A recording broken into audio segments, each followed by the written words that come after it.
մարդկության սկզբնավորման առաջին օրից մինչև այսօր հունական դիցաբանական այդ ատլանտների պես ամենածանր շրջաններում լուրջ առանցքային դեր ունեցող ժողովրդի զավակները, որոնք այնտեղ դարձան այսպես հռչակավոր մարդիկ, սեփական երկրում անգամ անունները չգիտեն։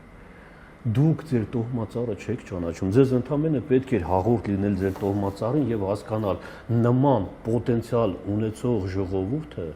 ոչ թե պիտի ռուսի, ամերիկացու, ֆրանսիացու դուրը ծեծեր դիվանագիտությունը մի կողմ, բոլորի հետ պետք էր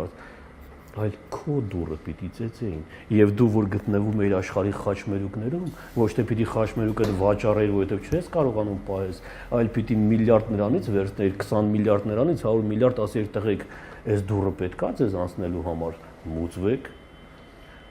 սա կոչվում էր գերակա պետական շահ երբ